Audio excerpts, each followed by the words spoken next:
Ser podcast. Estás abandonándome. Papá,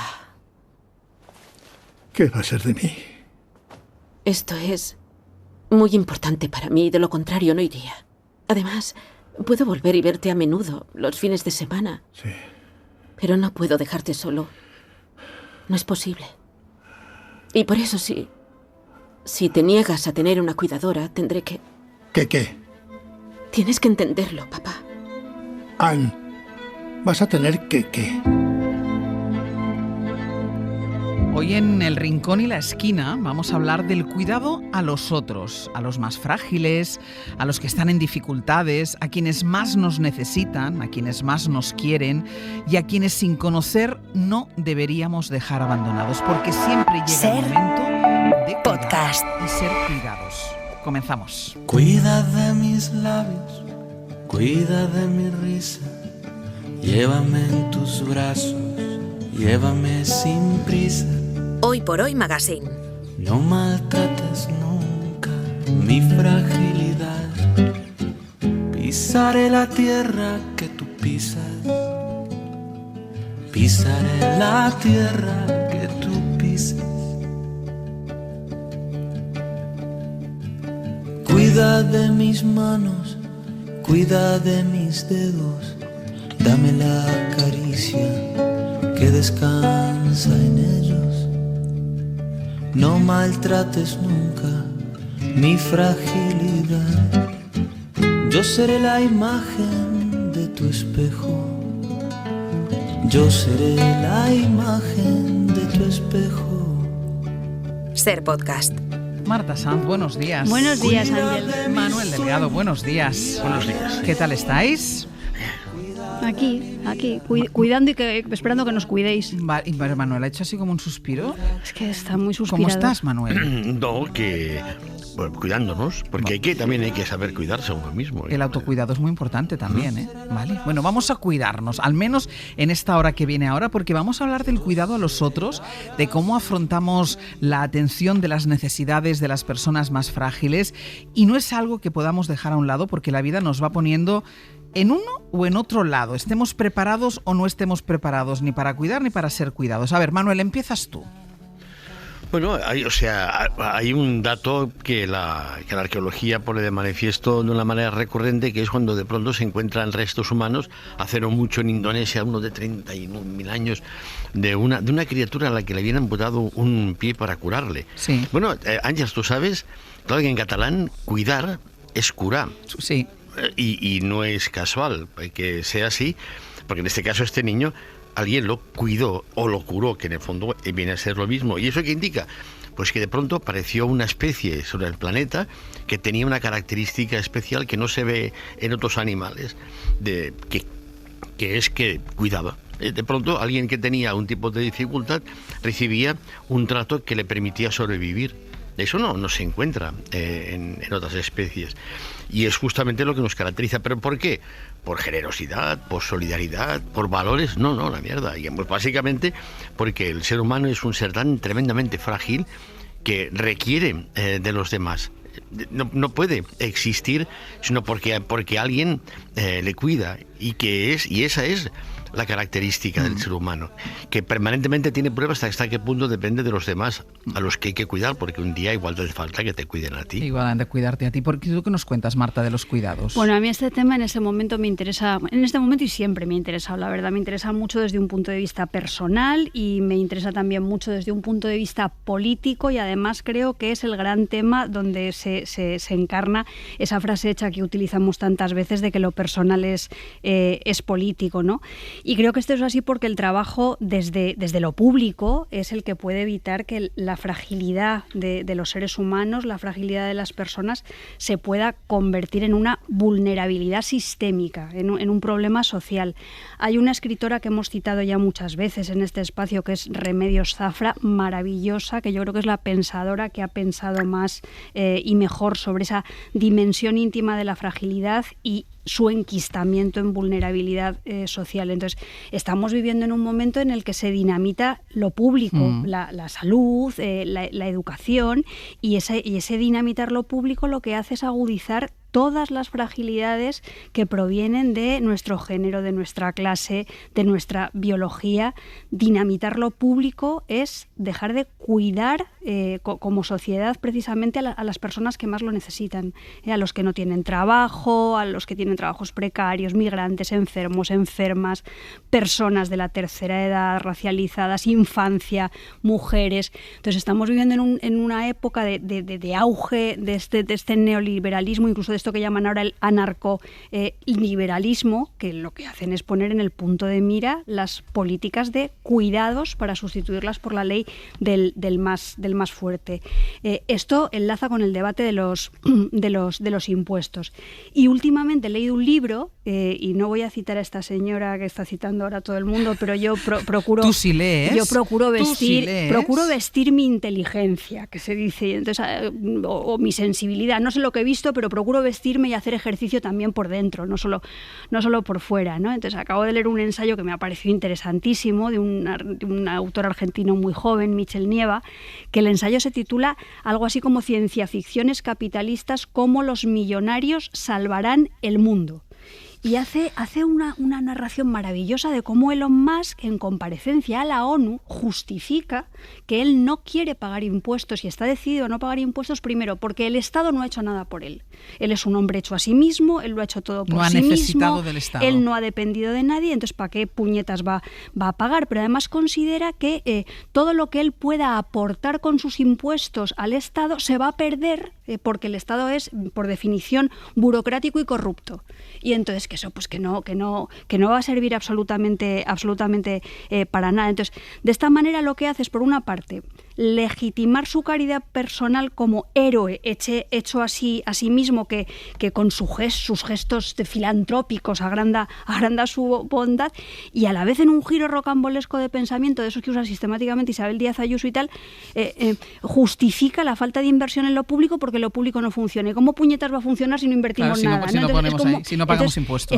Estamos en este punto en el que supuestamente los que nos matan, los que nos explotan, los que depredan el planeta, son los que dicen que cuidan de nosotros y nos van a salvar. En el caso de Elon Musk,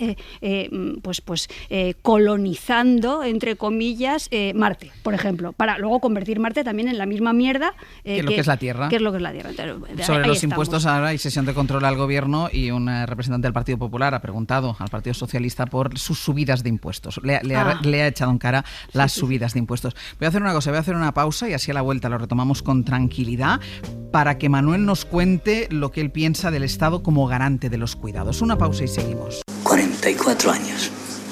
¿Quién? ¿Vos? Pero tenés 44, estás loco.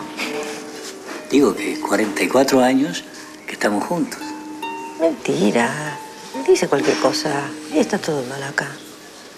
Mira esto acá, mira Lo que quiero decir es que... Mira acá. ¿No te gustaría que nos casemos? Sos loco. Escúchame. ¿Me escuchás? ¿No querés casarte conmigo? Hoy por Hoy Magazine.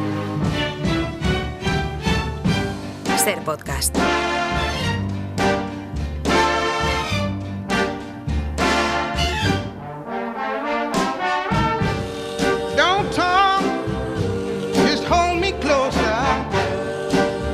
Let me sit on top of your knee. Go ahead and take care of business for me, for me, for me. Seguimos en el rincón y la esquina con Marta Sanz, con Manuel Delgado. Hoy hablando de cuidar, de los cuidados a los otros y de la necesidad de que nos cuiden. 900-100-800, pueden participar ustedes, formar parte de este rincón y de esta esquina para que nos hablen del cuidado a los otros, de la experiencia como cuidadores o como personas que han sido o están siendo cuidadas. 900-100-800. Hablábamos de lo público, Manuel, hablábamos de los impuestos. ¿Algo que decir del papel del Estado como garante, Manuel, de los cuidados? A ver, hay que reconocer que el papel que juega en otras sociedades o otras épocas la comunidad, hoy por hoy no la juega. Y por supuesto estamos todos muy atareados y el individualismo parece ser el estado de ánimo dominante. Entonces, ante una sociedad que tiende a ser injusta, lo que le corresponde al Estado es rectificarla intentando ser justo, cosa que únicamente puede hacerlo a través de prestaciones que garanticen que a nadie le faltará ese cuidado que la comunidad debería garantizar, pero que no va a garantizar. Entonces, pues claro, digamos, tiene que llevar a cabo justamente ese tipo de prestaciones, que además tiene que completarse con una cosa importante: cuidar es una obligación legal. Tú no puedes abandonar, por ejemplo, a tus padres, y no digamos a tus hijos. Eso es un delito. Porque aquí el tema del cuidado es el tema del abandono. Abandonar. Oye, no me abandones. Esto es muy importante. Y todos creo que sabemos lo duro que es que alguien te abandone. De pronto pensaba este tema y decía, ¿esto cómo lo puedo ilustrar? Y pensaba en el Ne me quitte pas de Jacques Brel. A ver, déjame ser la sombra de tu mano, la sombra de tu perro, pero no me dejes. Pero he pensado que también pues hay un poema de Neruda, ¿no? La canción triste de las 20 poemas de amor y una canción desesperada. La canción desesperada, ¿no? En lo que básicamente lo que dices es lo jodido que es que te abandonen y sentirse abandonado. Emerge tu recuerdo de la noche en que estoy. El río anuda al mar su lamento obstinado. Abandonado como los muelles en el alba. Es la hora de partir. Abandonado. Sobre mi corazón llueven frías corolas. Oh, sentina de escombros, feroz cueva de náufragos. En ti se acumularon las guerras y los vuelos. De ti alzaron las alas los pájaros del canto. Todo te lo tragaste como la lejanía, como el mar, como el tiempo. Todo en ti fue naufragio. La voz de Neruda. ¿Por qué te ha venido a la cabeza, Manuel, este desamparo de Neruda? Pues porque es lo que estoy diciendo. Es decir, no únicamente es el que hace falta que alguien te cambie los pañales, de mayor o de pequeño. Se trata de que necesitamos a los demás. No a todos los demás, aunque sí, quizás puede ser que necesites alguna vez el cuidado de alguien a quien no conoces y al que nunca más volverás a ver. Pero es indispensable que entendamos que en efecto hay gente que nos es indispensable. Que como dice aquella canción, aquel poema de José Agustín Guitisolo que llamamos el último día, un hombre solo, una mujer, son como polvo, no son nada. Y ese sentimiento de dependencia es justamente lo que nos convierte en humanos. Claro, porque además yo creo que todos hemos necesitado ser cuidados, al menos en nuestros primeros tiempos. Luego hemos tenido o tendremos que cuidar a alguien y vamos a necesitar, Marta, que nos cuiden. Un momento, perdón. Yo no quiero que me cuiden, yo quiero que me mimen, que es una cosa que implica ya un grado. Todos vamos a necesitar que nos mimen y necesitamos mimar. Yo también voy a necesitar mucho que me mimen y sobre todo que me tengan siempre la rebequita bien abrochada y que no me dejen pasar frío. Eso que es lo fundamental. Yo creo que efectivamente todo el mundo necesita ser cuidado en algún momento de su vida y sobre todo cuando es más vulnerable. El problema es que vivimos en un mundo en el que cuando vas acumulando pluses de vulnerabilidad, lo que comienzas a hacer es a estorbar. Incluso comienzas a dar miedo, no te quiere ver nadie, te retiran de la vista. Te conviertes en invisible. Pero es que molestas, sí. O sea, molestas. Entonces, eso desde el punto de vista del imaginario cultural, pues tenemos las viejas brujas en su cabaña del bosque, los seres diferentes, lo monstruoso que a veces nace de esas diferencias que nos hacen vulnerables o de esa vulnerabilidad que nos convierte en diferentes. Ahora Guillermo del Toro acaba de dar su propia versión de Frankenstein, que yo no he visto todavía, pero que creo que es brutal. Y yo siempre tengo en la cabeza, cuando era pequeña, porque me daba un miedo espantoso, la figura del leproso en las películas que recreaban la Edad Media. El leproso, que se te va a acercar el monstruo, el enfermo, el apartado que te podía contaminar. Que vivía. Absolutamente. De todas formas, si imaginamos teóricamente la posibilidad de que, algunos ya lo hemos vivido, ¿no? O lo estamos viviendo, que nuestros seres queridos nos necesiten. Yo creo que no especularíamos, que lo daríamos todo por la gente a la que quieres, pero cuidar a otros no es fácil, porque dejarse cuidar no es fácil. Efectivamente, yo creo que no todo el mundo sabe cuidar. Yo, por ejemplo, cuando cuido no soy práctica, soy como mucho amable. Entonces, no todo el mundo sabe cuidar, y también es muy frecuente que eso, en el corte que hemos visto al principio con la conversación entre Olivia Colman y Anthony Hopkins en la película, también es muy frecuente que no nos dejemos cuidar, ¿no? Entonces, que estemos siendo cuidados y no lo valoremos en su justa medida, o que pensemos que somos unas cuidadoras maravillosas y en realidad no estamos dando al otro, a la otra lo que realmente está necesitando. Entonces, la complejidad yo creo que es extrema, y que hay una dimensión pues pública y social que no podemos perder de vista jamás en la vida, pero que también importa mucho la sensibilidad y la delicadeza personales para cuidar, para saber dónde poner el límite para no vulnerar la dignidad de la otra persona cuando la estás cuidando, ¿no? Entonces creo que esto es algo que es fundamental, ¿no? Y luego también es imprescindible cuidar al cuidador, que se nos olvida. Eso es fundamental, porque cuidar, Manuel, exige sacrificios, grandes o pequeños, pero sacrificios. Hombre, claro. Bueno, esto de cuidado, se ha convertido en una profesión. Es verdad que ya hay gente que, digamos, que se entrena profesionalmente para ello, pero, oye, cuidado, si no, perdón por la redundancia, si de pronto no existieran ese tipo de especializaciones, oye, ya nos espabailaríamos, tú. Mira, lo que iba a decir, esto, digamos, de los sacrificios. Mira, te digo una anécdota, me encantan las anécdotas. Ahí está, todo está las anécdotas, ¿no? Bueno, fuimos a cenar, vamos con la gente del grupo de investigación y todos fuimos a cenar, luego una copa y tal. Entonces yo me marché porque estaba cansado y tal, y se quedaron un grupito y tal. Y al día siguiente me entero que uno de la gente de la peña esta que íbamos se había ido, tal, y se ve que iba un poco pedo, o bastante pedo, se había caído por las escaleras del metro. Nadie le acompañaba, se había ido solo. Y además le habían pispado el móvil y esto. Hostia, pues llamé rápidamente, escribí rápidamente al grupo, pero vamos, enfadadísimo, furioso, porque me parecía absolutamente inaceptable que nadie lo hubiera acompañado, que sea, hostia, meterle en un taxi, lo que sea, pero no. Entonces dije una cosa, no se deja nadie atrás. Y luego me pregunté, yo, ¿por qué he dicho una cosa tan aparentemente extraña? No sé de dónde lo he sacado. Y luego hice memoria. Y tiene que ver con una afición que comparto con vosotras. Bueno, una afición, no, un entusiasmo, un fanatismo, que son las películas de guerra. Que, bueno, yo tengo una teoría y sí, señor. Sobre... Nos encantan. Oye, a ver, sí que nos encantan. A ver, digamos, todas las películas son de guerra, incluso las de amor. Pero es otra historia. Si queréis, un día hablamos de cómo todas las películas en el fondo hablan de combates y de lo peor, y que de lo que peor que te puede pasar no es de que te maten, sino que te hagan prisionero. Eso vale para las películas de amor. ¿Y de qué película de guerra sacaste esto de no dejamos a nadie atrás? Que me voy del tema. Black Hawk Derribado. Vale. Que todo lo habéis visto. Para mí es la mejor de Ridley Scott. Entonces, de pronto, claro, caí en la cuenta que esa frase la había sacado de ahí. Claro, hay una movida tal y cual, entonces todo consiste en que la brigada, digamos, este destacamento de americanos que se han perdido en Mogadiscio y tal, pues que tienen que... Y la consigna es que en efecto no pueden abandonar a nadie. Y hay una escena en la que justamente, digamos, tienen que retirarse, y dice, oye, iros ya porque esto se va a poner feo, tal. ¿Cómo tenéis para sacar a uno de los pilotos de los helicópteros que han caído, que está atrapado entre hierros?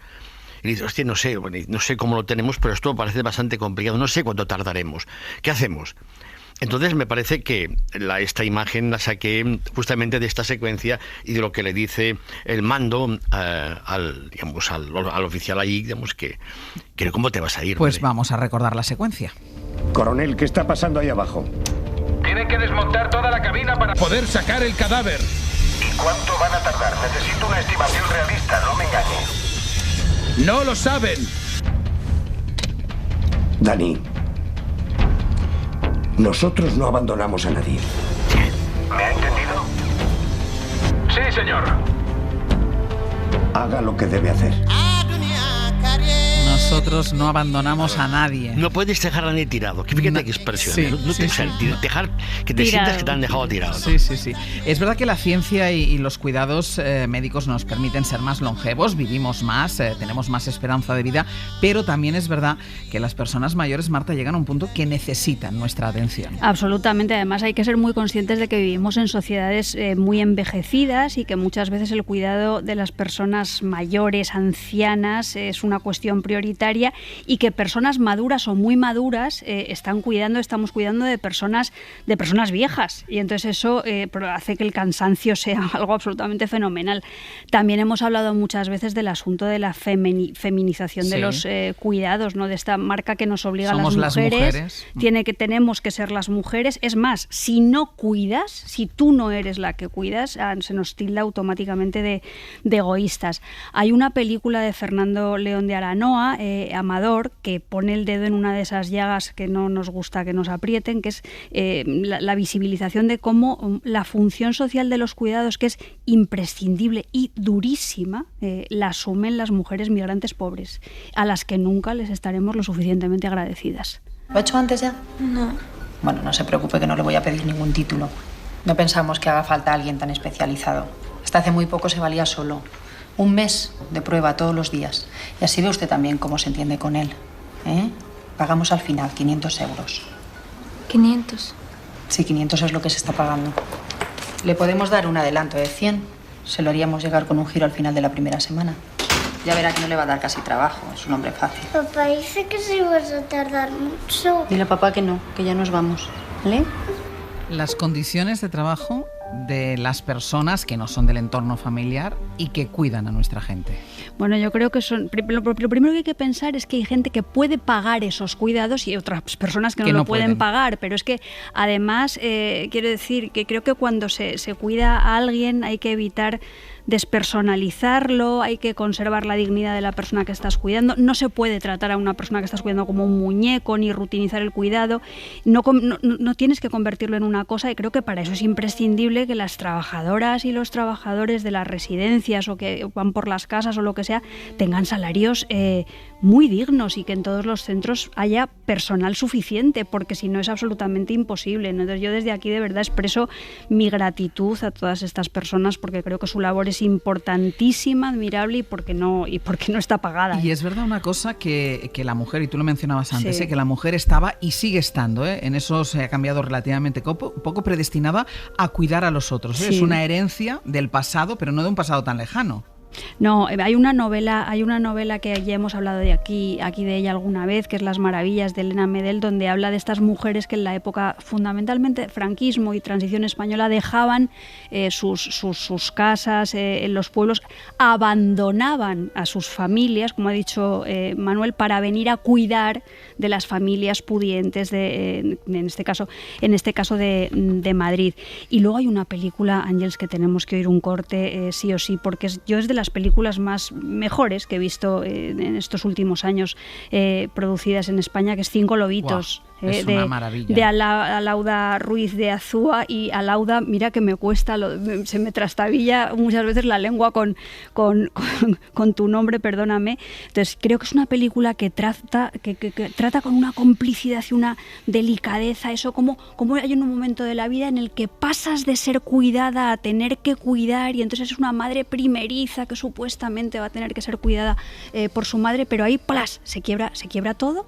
Y tú tienes ese momento que tus padres todavía te cuidan, te cuidan a ti y a tu descendencia, y se gira. Y se gira. Pasa en prácticamente todas las familias. Efectivamente. Maya, ¿cómo era yo como madre? ¿Qué recuerdas de mí? Pues... no sé, recuerdo que eras muy ordenada. Estabas siempre muy ocupada. Y recuerdo que no eras muy cariñosa. Te enfadabas mucho si hacía, no sé, alguna trastada o me caía, o si no saludaba a tus amigas, me pellizcabas. ¿Te acuerdas? No. Qué horror. Pero me cuidabas muchísimo. Normal. Tráeme las pastillas, anda. Sí. Manuel, yo no sé cuál ha sido la experiencia en tu familia, pero es verdad que a las mujeres casi siempre se les ha asignado esa función en la comunidad, esa función de cuidadoras. Hombre, indiscutible.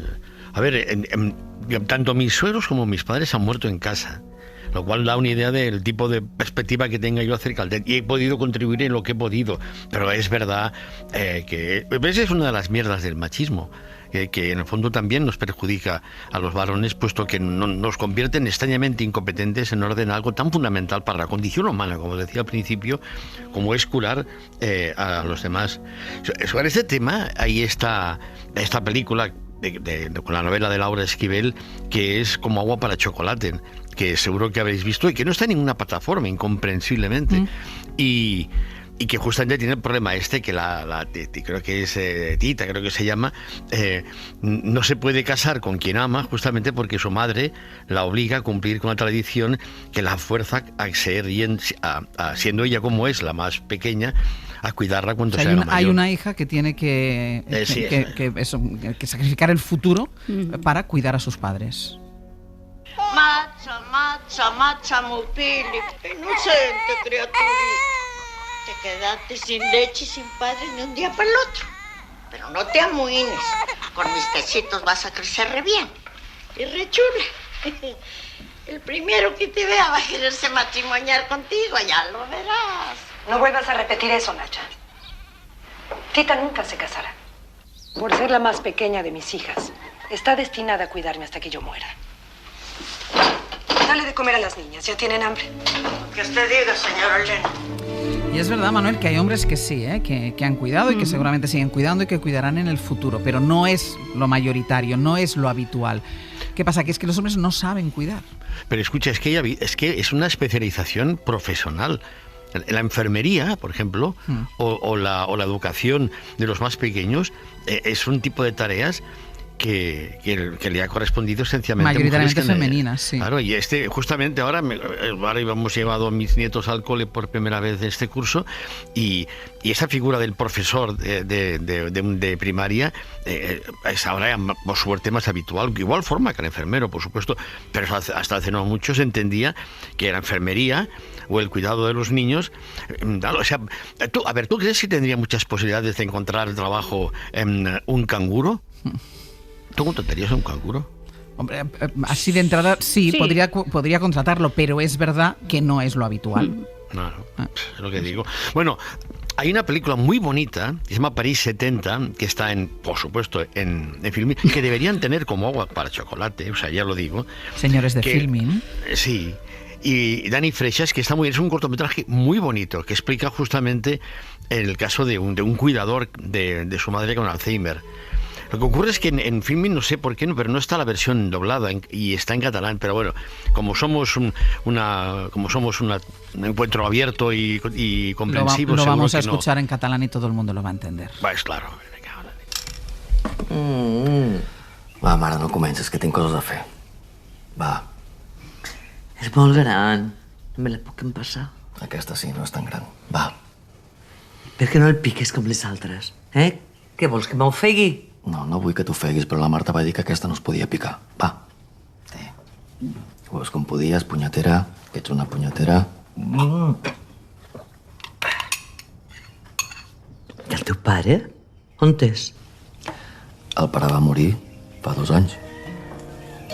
Ah, sí?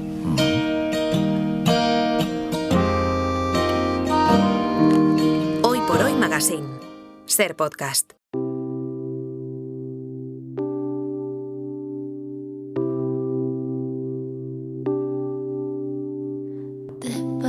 Cuando tú dormías.